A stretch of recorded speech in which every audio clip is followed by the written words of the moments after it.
Բարի օր հարգելի հետևորդներ, մենք կրկին ուղեղի եթերում ենք, ես Գառն Թաֆյանն եմ, առանձնացրել են վերջին ժամի նորությունները, կարևորի մասին նախ համարոտ։ Ով է շտապում սահմանազատման և սահմանագծման հարցում, կան փոփոխություններ, Ալեն Սիմոնյանը փակագծեր է բացել։ Որ հայ-ամերիկյան ընկերությունն է իրականացնելու Թրամփի ուղու շինարարությունը և երբ են սկսելու աշխատանքները։ Սկսում ենք Արցախի ժողովրդի իրավունքների պաշտպանության նոր փուլ, Արցախի ներկայացուցչությունում լսումներ են։ Քաղաքասարակությունը պահանջ է ներկայացրել իշխանությանը, օրակարգում եկեղեցու դեմ արշավի հարցն է։ Մանկավարժականի պրոռեկտորն ընդունել է մեղքը, ցուցմունք է տվել ռեկտորի դեմ։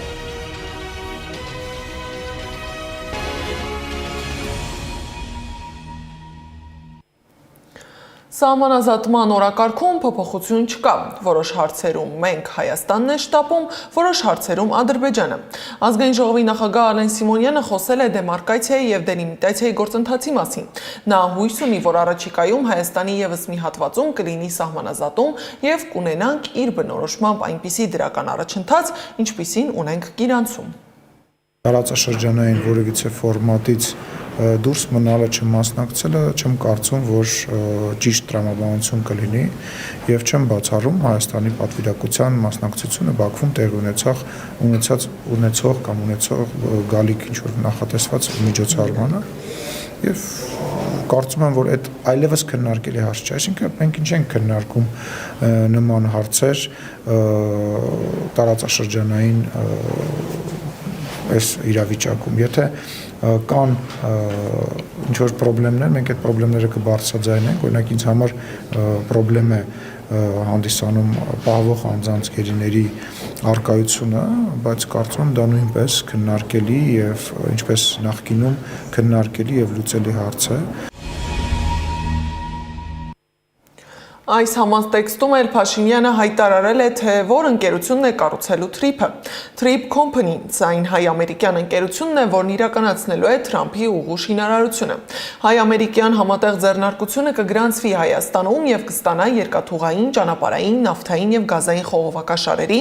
օպտիկա մանրաթելային մանլուխների, անհրաժեշտ ենթակառուցվածքների զարգացման իրավունք։ Փաշինյանը հայտարարել է, որ նախագծի շինարարությունը կսկսվի 2026-ին։ Փաշինյանը Բերլինում արտաքին հարաբերությունների գերմանական ընկերակցություն այցի ընթացքում խոսել է նաև հայ-թուրքական սահմանի բացման մասին։ Փաշինյանը հույս ունի, որ Թուրքիան կկայացնի քաղաքական որոշումը բացելու Հայաստանի հետ սահմանը եւ հաստատելու դիվանագիտական հարաբերություններ։ Նա նաև ասել է, որ այնինչ անհնար էր թվում ընդամենը մի քանի ամիս առաջ, այժմ իրականություն է։ Ղազախստանից Հայաստան երկաթուղով հացահատիկ է տեղափոխվել Ադրբեջանի եւ Վրաստանի տարածքով։ Փաշինյանը խոսել է նաև սահմանադրության մասին։ Եթե մեր սահմանադրական դատարանը մնում է դատարան, եթե միգուցե որոշի, որ այն չի համապատասխանում մեր սահմանադրությանը, ես արդեն հրապարակավ ասել եմ, որ անձամբ ես կնախաձեռնեմ սահմանադրական փոփոխություններ, ինչու եմ ես փորձում բացատրել սա, որովհետև իրականության մեջ որևէ խնդիր եւ խոչընդոտ չկա մեր սահմանադրության մեջ։ Եթե մենք խնդիրը անաչառ կերպով դիտարկենք ու մենք պատրաստ ենք արձագանքել Ադրբեջանին ուզող հարցերին, նստել եւ քննարկել նշբությունները իմիջայլոց գաղափար կար անգամ միջազգային իրավաբանական փորձաքննություն անցկացնել այս հարցի պատասխանը հասկանալու համար։ Թուրքիայի արտաքին գործերի նախարար Հական Ֆիդանը նույնպես խոսել է Հայաստանի հետ հարաբերությունների կարգավորման գործընթացի մասին։ Թուրք նախարարի խոսքով այս գործընթացը 2025 թվականին իրականացվել է Ադրբեջանի հետ համակարգված եւ հաջորդ տարի խաղաղության ձեռքբերումը որակել է որպես պատմական հնարավորություն։ 2025 թվականին Հայաստանի հետ հարաբերությունների կարգավորման գործընթացը նույնպես իրականացվել է նույն ուղղությամբ եւ Ադրբեջանի հետ համակարգված։ Առաջիկա ժամանակահատվածում մենք կշարունակենք անել անհրաժեշտ ամեն բան տարածաշրջանում կայուն խաղաղություն ապահովելու համար եւ կխրախուսենք կողմերին օգտվել այս պատմական հնարավորությունից։ 2025 թվականին Հարավային Կովկասում կարևոր իրադարձություններ են տեղի ունեցել։ Իսկ Արցախի ներկայացուցչությունում այսօր լսումներ են։ Արցախի Հանրապետության նախագահի պաշտոնակատար Աշոտ Դանիելյանը հայտարարել է. սկսում են Արցախի ժողովրդի իրավունքների պաշտպանության նոր փուլ։ Նրա խոսքով Արցախի բռնազավթումը չի նշանակում, թե դադարել է Արցախի Հանրապետության գոյությունը։ 2023 թվականի պատերազմի նպատակն Արցախի ժողովրդի ոչնչացումն է։ Ստեղծված ծանր վիճակի պատճառով արցախցիները ստիպված տեղահանվել են, հաստատվելով Հայաստանի Հանրապետությունում։ Արցախի ժողովրդի ինքնորոշման իրավունքը ճանաչվել է բոլոր հեղինակավոր միջազգային կազմակերպությունների կողմից՝ ՄԱԿ, ԵԱՀԿ, Եվրամիություն, Եվրոպայի խորհուրդ։ Նրանք արձանագրել են, որ հակամարտությունը պետք է կարգավորվի ազգերի ինքնորոշման, տարածքային ամբողջականության և ուժի չկիրառման հիմնարար սկզբունքների հիման վրա։ Ռուբեն Վարդանյանի որդին Դավիթ Վարդանյանը հոդված է հրապարակել Christian Post պարբերականում։ Մինչ աշխարհը պատրաստվում է տոներ Սուրբ Ծնունդը, հույսի եւ ազատության խորհրդով տոները, ես իմ քույրերն ու կրտսեր եղբայրը կարճացենք մեր հորը կրկին տեսնելու հույսից, գրել է Դավիթ Վարդանյանը։ Նրա խոսքով իր դուստրը երբեք չի հանդիպել պապիկին։ Նա ծնվել է մոտ 2 տարի առաջ Ռուբեն Վարդանյանի գերին ընկնելուց հետո։ Այսօր հայրս ու եւս 22 հայ քրիստոնյա կալանավորներ մնում են Բաքվում բանտարկված, զրկված պատշաճ դատավարությունից, հոգևոր աջակցությունից եւ նույնիսկ աստվածաշունչ ունենալու իրավունքից։ Այդուամենայնիվ աշխարհը չի լռել։ Հորս գործը ստացել է երկուսակցական աջակցություն Միացյալ Նահանգների կոնգրեսում, Ֆրանսիայի խորհրդարանի, Եվրոպական խորհրդարանի եւ մարդու իրավունքների պաշտպանությամբ զբաղվող առաջատար կազմակերպությունների, օրինակ Amnesty International-ի աջակցությունը, կոչ անելով անհապաղ եւ անվերապահ ազատ արձակել նրան։ Այս ձայները միասնական են։ Նրա կալանքն անօրինական է եւ անհիմն, սակայն այս ամենով հանդերձ հայրս մնում է ճաղերի ետևում։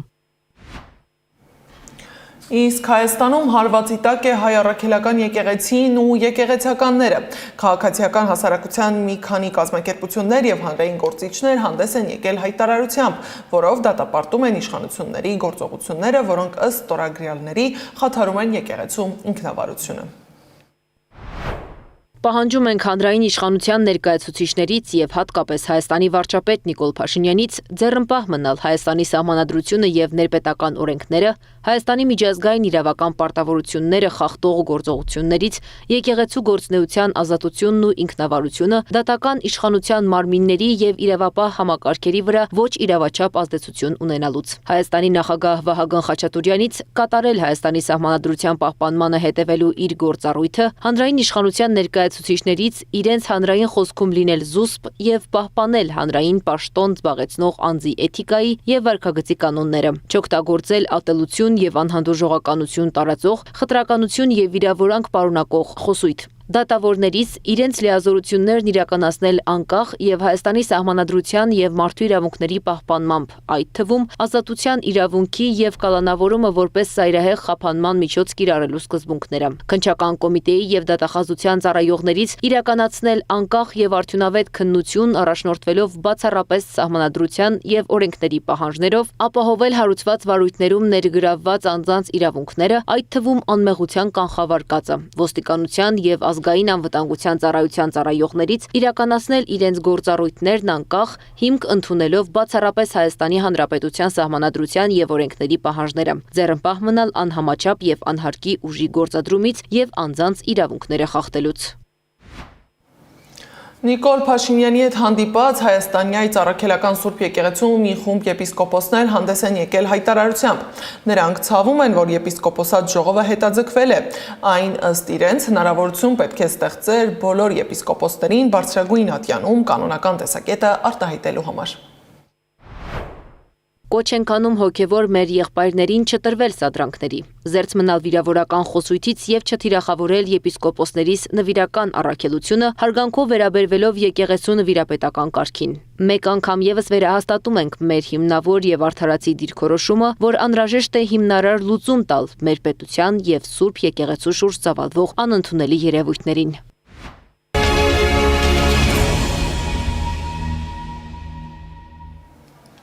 Հակակոռուպցիոն կոմիտեի իրականացրած քրեական վարույթի շրջանակում ձերբակալված Խաչատուր Աբովյանի անվան հայկական պետական մանկավարժական համալսարանի պրոռեկտորի գործի վերաբերյալ այսօր ԵՄ-ին հայտնել են, որ պրոռեկտոր Մարիաննա Հարությունյանն ընդունել է մեղքը։ Ցուցմունք է տվել նաև բուհի ռեկտոր Սրփուհի Գևորգյանի դեմ։ Գործի նյութերով հաստատվել է, որ խարդախությամբ ստացված գումարով պրոռեկտոր Մարիաննա Հարությունյանը բնակարան է ձեռք բերել Մամիկոնյանց փողոցի նորակառույցներից մեկում։ Նաև 17 միլիոն դրամ արժողությամբ խոհանոցային կահույք ու տեխնիկա։ Մասիսի կալանավորված քաղաքապետի փաստաբան Գայանե Պապոյանը դիմել է Դավիթ Համբարձումյանի գործի դատավոր Ժորա Չիչոյանին, որպեսզի տրամադրի իր քննած եւ դատավճիռ կայացրած ծանր եւ առանձնապես ծանր գործերի վերաբերյալ տեղեկություն։ Իսկ դատավորը պատասխանել է, որ չի կարող ինֆորմացիա տրամադրել, սակայն փաստաբանի խոսքով դռնբաց գործերի տեղեկությունը գաղտնի պահելու անհրաժեշտություն չկա։ Երեք կրկին դիմել եմ նույն դատավորին, մատնանշելով համապատասխան իրավական նորմերը, որոնց ուժով վերջինս պարտավոր է տրամադրել իրենից պահանջվող տեղեկությունը։ Դե իսկ չտրամադրելու դեպքում միանշանակ իրավունքներս կպաշտպանեմ դատական կարգով, տեղեկություն տրամադրելուն պարտավորեցնելու պահանջի վերաբերյալ նրա դեմ հայց հարուցելով։ Չիչոյանն ամենայն հավանականությամբ չի տրամադրում իր քննած գործերի ցանկը, որպեսզի ավելի ակնառու չլինի այդ շարքում անմեղ Դավիթ Համբարձումյանի նկատմամբ անհամաչափ պատիժ նշանակելու հանգամանքը։ Պատանի հանդիսատեսի թատրոնի ռեժիսոր Դավիթ Հարությունյանը հայտնում է, որ Երևանի քաղաքապետ Տիգրան Ավինյանի որոշմամբ լուծարվել է ռեժիսորի հաստիքը եւ իր ստեղծագործական գործունեությունն այդ թատրոնում ավարտված է։ Անհերքելի պատմություն եւ անջնջելի փաստեր են իմ հեղինակած ներկայացումները, ինչպես Երևանի Պատանի հանդիսատեսի թատրոնում, այնպես էլ Մայրաքաղաքի, Հանրապետության ու Սփյուռքի բազմաթիվ այլ թատրոններում, ասել է ռեժիսորը։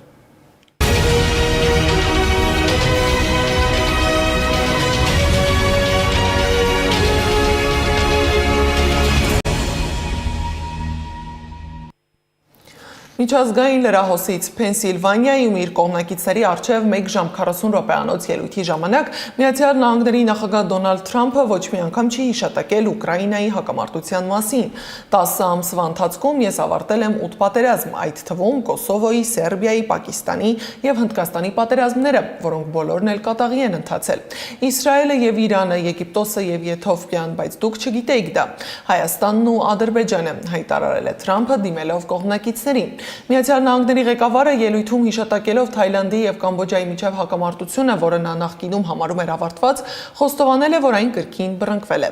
Ավելի վաղ Financial Times-ը հայտնել էր, որ Թրամփը հույս ունի համաձայնության գալ Ուկրաինայի հարցի վերաբերյալ մինչև Սուրբ Ծնունդը։ Թայլանդի վարչապետը սոցցանցում հայտարարել է, որ Կամբոջայի հետ հրադադար չի լինի։ Թայլանդի դիրքորոշումը կայանում է ստատուս քվոյի պահպանման մեջ։ Ոչ մի հրադադար, գրել է երկրի վարչապետը։ Թայլանդի եւ Կամբոջայի սահմանագոտում ռազմական գործողությունների էսկալացիան սկսվել է անցած հանգստյան օրերին։ Կողմերը միմյանց մեղադրել են հրադադարը խախտելու համար։ Թայլանդի ռազմաօդային ուժերը ավիահարվածներ են հասցրել։ Միջազգային մյուս լուրերը ռեպորտաժում։ Ուկրաինայի նախագահ Վլադիմիր Զելենսկին խոստովանել է, որ այժմ չունեն Ղրիմը վերադարձնելու եւ ՆԱՏՕ-ին անդամակցելու պայմաններ։ Մենք հաստատ գիտենք, որ ոչ ԱՄՆ-ն, ոչ էլ մի շարք այլ երկրներ անկեղծ ասած դեռևս չեն տեսնում Ուկրաինային ՆԱՏՕ-ում, եւ Ռուսաստանն իհարկե երբեք մեզ այնտեղ չի տեսնի, ասել է Զելենսկին։ Եվ այսօր, ինչ վերաբերում է Ղրիմին, մենք չունենք ուժ ամբողջովին վերադարձնելու մեր ուկրաինական Ղրիմ թերակղզին, հավելել է նա։ Ուկրաինայում նախագահական ընտրություններ անցկացնելու ժամանակն է, ասել է Միացյալ Նահանգների նախագահ Դոնալդ Թրամփը Պոլիտիկոյի հետ զրույցում։ Նա նշել է, որ Ռուսաստան-Ուկրաինա հակամարտության մեջ Ռուսաստանն այժմ ավելի ուժեղ բանակցային դիրքում է, դրանում կասկած չի կարող լինել։ Այս պատերազմը չէր սկսվի, եթե ես նախագահ լինեի, ասել է Թրամփը, հավելելով, որ Զելենսկին ստիպված կլինի զիջումների գնալ։ Այլ թեմաներից անդրադարձել է Էրդողանին, նշելով, որ շատ է հավանում նրան։ Նա կոշտ մարդ է, բայց ես շատ եմ հավանում նրան։ Նա կառուցել է ուժեղ երկիր, ուժեղ բանակ։ Ինչ վերաբերում է Մադուրոին, նրա կառավարման օրերն ըստ Թրամփի հաշված են։ Վրաստանի պետհամալսարաններում կրթությունն այսուհետ անվճար կլինի, նման հայտարարություն է արել երկրի վարչապետ Իրակլի Կոբախիձեն։ Նրանք, ովքեր հաջորդ տարվանից եւ հաջորդող տարիներին ընդունվում են պետական համալսարաններ, կրթությունը բոլորի համար անվճար կլինի։ Սա շատ կարևոր փոփոխություն է եւ այս փոփոխությունն աստիճանաբար կներդրվի պետական համալսարանական համակարգում, ասել է նա։ Եվրամիությունը զգալի լծակներ ունի Չինաստանի վրա տնտեսական ճնշում գործադրելու համար, հայտարարել է Եվրոպական դիվանագիտության ղեկավար Կայա Կալասը։ Եվրամիությունը զգալի տնտեսական ազդեցություն ունի աշխարհում։ Մենք Չինաստանի նկատմամբ ճնշման ավելի շատ լծակներ ունենք, քան հաճախ գիտակցում ենք, ասել է նա։ Լիտվայի կառավարությունը երկրում արտակարգ դրություն է հայտարարել վերջին շաբաթներին Բելարուսից երկրի օդային տարածքներ խուժած օդապարիկների պատճառով։ Օդապարիկների պատճառով Լիտվան մի քանի անգամ փակել է անգամ իր գլխավոր օդանավակայանը, հազարավոր մարդկանց թողնելով անորոշության մեջ։ Նշվում է, որ մինչ փուչիկներն օգտագործվում են Լիտվա-Մաքսանենք ճանապարհով ծխախոտ տեղափոխելու համար, Բալթյան պետության պաշտոնյաները պնդում են, որ միջադեպերը Ռուսաստանի դաշնակից Բելարուսի կողմից կազմակերպված դիտավորյալ գործողություն են։